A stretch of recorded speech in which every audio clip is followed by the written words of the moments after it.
There's a little sneak preview. Okay. Actually, I'll show you the inside. So this is my E39 super clean BMW with an M5 interior, a TR6060 gearbox, and of course a mighty LS1. This is the Brintech Customs LS1 swap kit. It's very clean, so we've got an enclosed airbox, nice little intake, some mounts down there, but yeah, super clean setup. And this is a video on how I'm getting it engineered in Victoria, which is pretty strict, but we've got some good news, and I'll explain what's been done, what needs fixing. We've got a standard PCM and drive-by-wire module that gets covered by those cabin filter boxes. So yeah, we'll go through it all and I'll tell you how easy it is to get a car engineered when it's done properly. So first things first, I was running a Corvette C5 filter regulator. The reason why, I believe I was having fuel pressure issues and whatnot, but it turns out somewhere when I've chopped the loom, I think I've somehow cut off the cam position sensor, so it takes a while to crank. So crank it, turn it off, crank it again, it fires up, but something not running right. So I thought it was fueling issues, but under here, and I'll grab a light. Under here, so the engineer failed three things. The cats were too low, so that's an easy fix. I mean, it's not an easy fix, but I can get that sorted out. You can see that there's a bit of room to play. And the Corvette filter reg, which was in there, was hanging down too low. So what I'm going to do is delete that. We're going back to a fuel pressure regulator and in the engine bay, and that'll clean that off. I've got a filter that will go there, a Speedflow one. So yeah, we'll get that sorted, get the wheel liners out because I've P-clipped it all, and I'll show you what I'm going to do. I'll show you a shot of the rear end. So before engineering, I actually put I had a fabricator obviously put on a quieter muffler, which he's done an amazing job. This is the first time I've actually seen it. So it's 3-inch, only because the Brintech system was a bit too loud. I put the cats on, that's why they're too low. But yeah, wow, that's stunning. So we have an M5 rear end with a Geiken Superlock LSD with 3 9s. I've had the subframe actually reinforced. You can probably just see there. So my mate Billy has reinforced the subframe because they're prone to cracking there with big power. So I've got poly bushes in the front, and I've got the diff bushes, which you might be able to just see in there at the back. I've coated the whole underneath of the car with obviously everything out, and the whole subframe has been wrapped and lined. So pretty much everything is new, which I could do.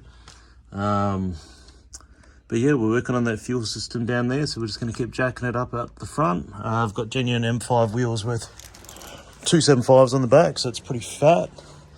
But yeah, just going for a super clean build. You know, OEM plus, try to get as many M5 parts as we can, and just have a, reliable BMW. So that's why I've got the LS in the front. We'll have a quick suss of what's going on underneath. So this is a Aeroflow rear hump sump. We've got a oil filter relocation. That's just Speedflow, Aeroflow lines. Pretty simple. Got a couple of weeps, and I'll explain that in a minute. You can see the Tremec TR6060 from a VESS. Got that Just before COVID for 900 bucks or $1,000. I was stoked with that. You can see a bit of a weep from that nut there on the gearbox. Rear output shaft leak. So pretty much I'm going to pull the motor out after it's engineered, and we're going to put all the go fast bits in. So cam, I've got a Haltech for it, heads, 243 Higgins. But yeah, pretty standard here. The engine mounts, where do they go? I should know because I've pulled it out 1,000 times. Where the hell are the engine mounts? Oh, there's my steering rack adapters. I made custom lines for that. They run under there with all the, insulation. But yeah, oh, there they are, right there. So yeah, bad view, but oh yeah, so the whole rear subframe and front subframe are aluminium, and the benefit of converting an LS into a E39 6-cylinder is you get a rack and pinion steering rack, not a steering box, which the V8s came with. So they actually handle better. You can see the spowl fan, all very nice and tidy. Airbox, it's all really well done. Factory ground there, ground strap, so utilize as many OEM parts as possible. And I believe the sway bar is custom, either from an E46 or it's an E46 chopped one that they've had made. But yeah, and you can see we've got a bit of a, I believe it's a sump gasket leak that we're going to be fixing. Obviously, it's not rear main, it's sump gasket. You meant to put a bit of RTV where the timing covers are, but we'll sort that out.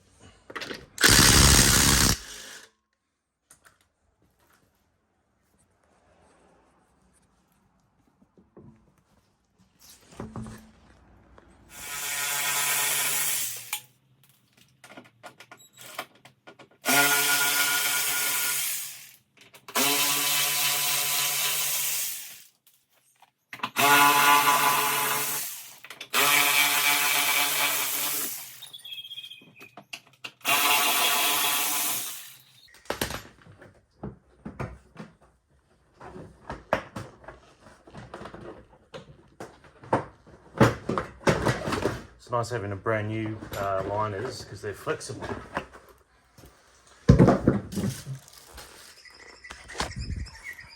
So as you can see here, I've had it all nicely P-clipped and done properly. I did that, obviously. I'm talking in third person. You can see my custom front sway bar. It's got this Superflow bushes. Tied shocks, but after engineering, we've got the top of the range. I think they're the B16 Bilstein coilovers. B16. So we'll chuck those in. So yeah, what I'll do, that's all the factory routing where it's meant to go. So we're just going to pull that off and redesign it. So I never skimp on anything on this car, except I'll explain one thing I did skimp on, which is annoying, but it doesn't matter now. I'll get straight to the point. A lot of sensors and stuff like that, I didn't really cheap out on. Like, they're still like quality sensors, but I've just gone all OEM, which I'll show you later. But the fuel system's all, speed flow, aeroflow, whatever quality stuff. I believe it's quality. Everything's always going to be wrapped in that, high temp, sheathing. We've got dash 6A lines 200 series. So what we're going to do, that is a speed flow fuel filter, and the reason why these are so good is they've got a mesh filter that you can just wash out. So that is the in with a check valve.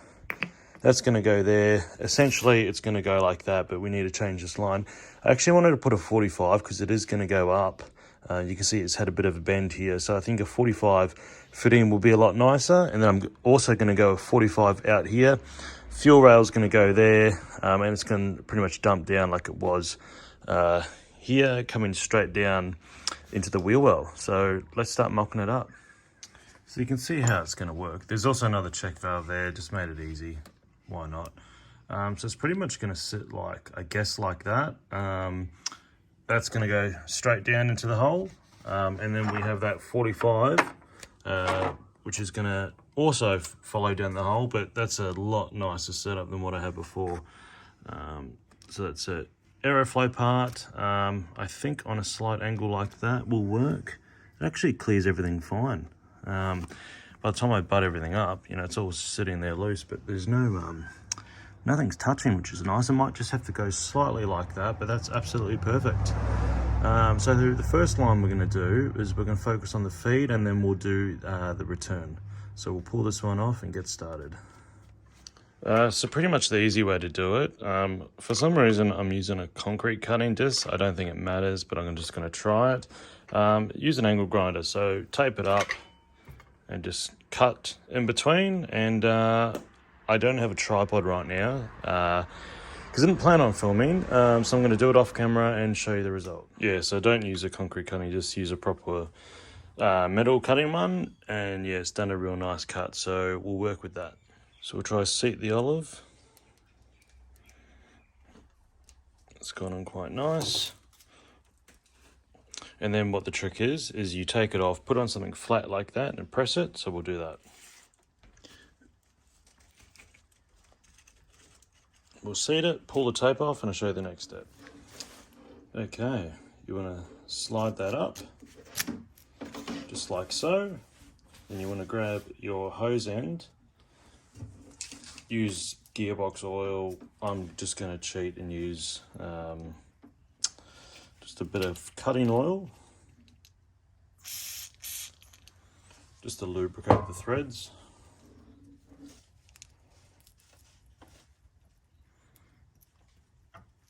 So with no real force, that just goes in. Just going to re-lubricate those threads. That just goes together nicely. And then you want to use proper aluminium AN spanners to tighten it up. And I have a bench vise, AN bench vise somewhere that I'm going to tighten this up, and I'll show you me tightening up.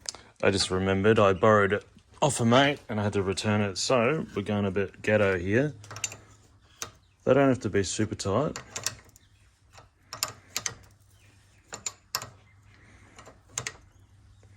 Two hands would be better, but we're just going to snug them up. That'll probably do, and that'll hold 58 psi. That's what we need. Okay, so we've done our fitting. So we're going to sneak it down where it's meant to go in there. Follow the daylight. It's done. All right, rotate it. Connect that end. I'll need two hands for that. I'm going to make a slight change. Instead of going for that 90, I'm also going to go for a 45 there, which will make it a lot better. So I'm probably going to have to pick up another 45 on the underside where it goes from the wheel well down and across, a bit of an elbow, but this is more important, so I might have to go pick up another one, but yeah, let's take that off. I'm not going to show you, I'll just stick that end on. It's no big deal, these will just pull apart. The only part that's locked on is that and the olive. So we'll grab the part that we need, get a bit of that cutting lube in there. Again, just press that in. I'm going to need two hands, but yeah, that'll press in and thread back on. So yeah, that is a much more natural path. Not even forcing it, just guiding straight down. As you can see, we've got it here. So I probably won't run a 45. I think it'll P-clip up nicely. And then push it that way. We're going to run it under here, and I'll probably cut it around there, and we'll put it on that fitting for the filter. So we'll start knocking that up. Okay, so it's going to be tight, but I think I have enough room to be able to put in a couple of roof nuts, I hope, and mount that fuel filter. So if we just release it there, that's pretty much going to run from there really nice and tight to about there. So we're going to try that. So because it's going to be hard to drill into here, and it actually kind of offsets it a bit too high, what I think is I'm going to make a bracket, and the bracket will, you know, mount nicely, and it'll lower the filter just slightly, but it's going to make it sit a lot nicer. So it's probably going to be a bit more natural at about there, instead of like trying to have it right up there, which will be more level and have a clean kind of path. So we'll try that.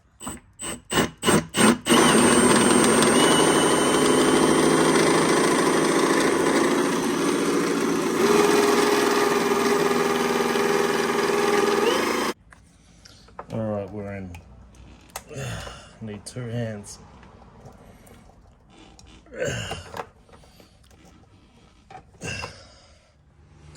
That's nicely done. That's going to go like that. So we're going to put another one in for stability, and then we'll get mounting the bracket. Okay, so our bracket's coming up pretty good. There's plenty of clearance there. Maybe might move it over just slightly. Oh, that should be right. And then we're going to put the other mount roughly about there.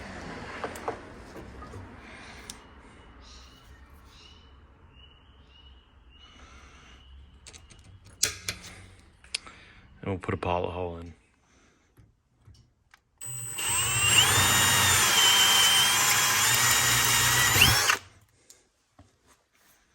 Test fit. Oh, she's tight. Nah, she's perfect. Okay, a few changes. So you can see that I've gone, get that out of the way. I've gone flush with the bit of steel. And that's plenty strong, and I haven't even done it all the way up. I was going to put 2 in, but because it's all tight, and I realised with the riv nuts, you know, you haven't, you know, however many mils sticking out, what I was going to do is not going to work. I'm not a fabricator. So what I'm going to do is I will put one in there, and we'll tighten it up.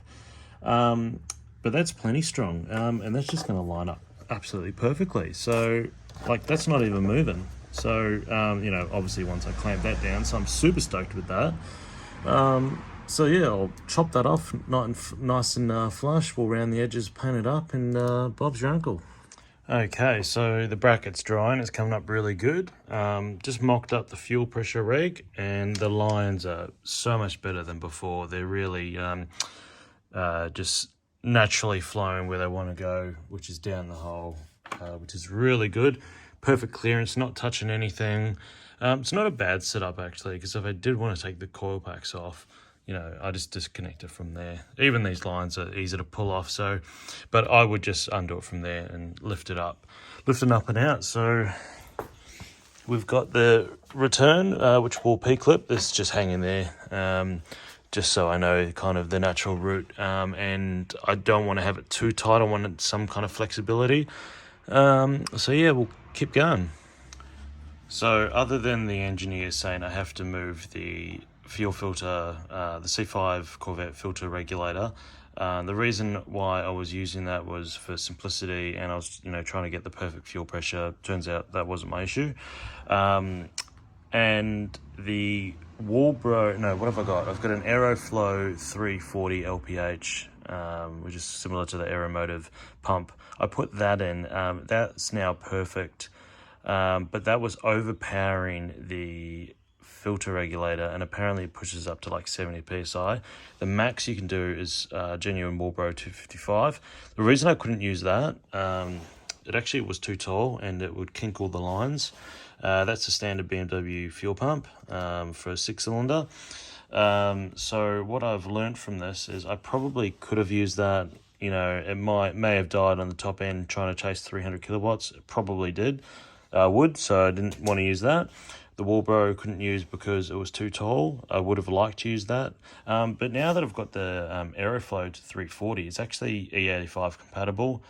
You know, not quite sure in LS, you know, 300 kilowatt LS will benefit from E85, but it's just nice to have those options. You know, you kind of want to touch your fuel system once and never touch it again. I know this is probably the 4th time I've touched it, but anyway, I would have liked to use that. That's a maximum for the Corvette filter reg, but I'm much happier with the system. What I've also done is I've just painted the bracket, I've rounded the edges off, so letting that dry, and then we'll mount the fuel filter. And that's a really nice bracket, so we'll mount that up and keep on moving. So it's looking really solid.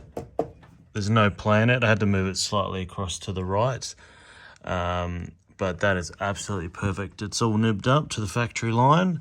Now I just need to measure this one. That's going to go like that.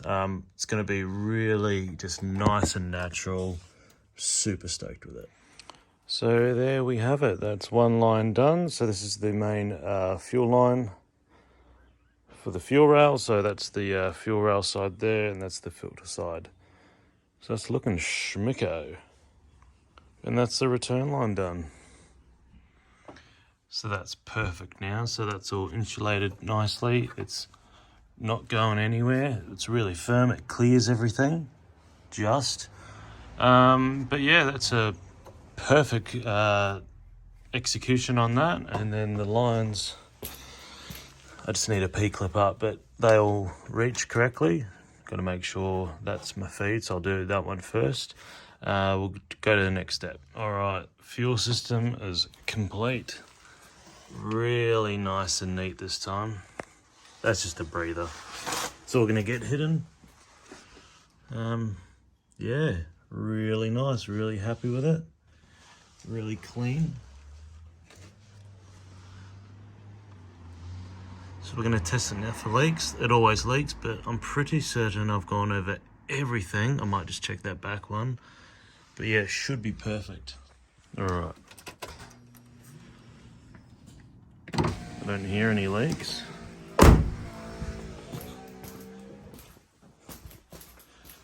How are we looking? We're primed, we're holding pressure.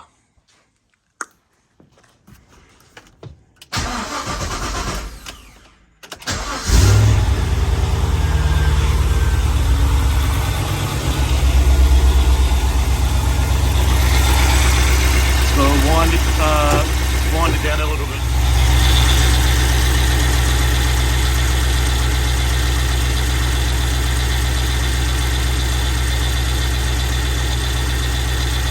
There, and we'll lock it off. So it's nearly ready to go back to the engineer. He wanted that cable tied. He wanted this bracket. I had a riv nut in there, but it's obviously, I don't know if the thermostat housing expanded and it came loose, but I just put a bolt through it and now it's like sturdy, so I'm really happy with that. He just wanted a cable tie in the back here to stop that from moving. I might even stick another one here, and then he'll be super stoked with that. Fuel system's done. Just have to do the I might just put 19-inch wheels on it to raise it up to pass clearance, or maybe get an exhaust shop just to move those cats up high, but I can't see there being much room. An absolute mint interior. So this is what the engineer has given me. So to sum it up, ground clearance too low with the cat. Move it up, looks 20 mil. You thought the fuel filter was a fuel pump, it's not, so it's all good. We've just fixed that issue. Cable tie hoses and any wiring, stop movement every 500 mil. Think about coolant recovery tank, which I've ordered. What can you do about switching off the engine management light? I have software for that, so we'll do that tomorrow. To end the video off, once the car's passed engineering in a couple of weeks, we're pulling the motor out. I've got genuine AC Delco and GM parts, so we've got GM Performance oil pump, genuine head bolts, water pump, gaskets, genuine, I'm not going to pull that back, multi-layer steel head gaskets, a couple of other little OEM bits laying around, genuine timing covers, got the Haltech Elite 2500, really nice unit, and of course the wiring kit. It's so well made and sealed, absolutely love it. I've got a bigger brake booster, genuine BMW, for my big brake kit. Brand new VCM 3 cam. And really wrapped up to keep them safe. Some 243 LS2 heads, ported by Higgins. CNC ported, best you can get. So aiming for 300 real kilowatts.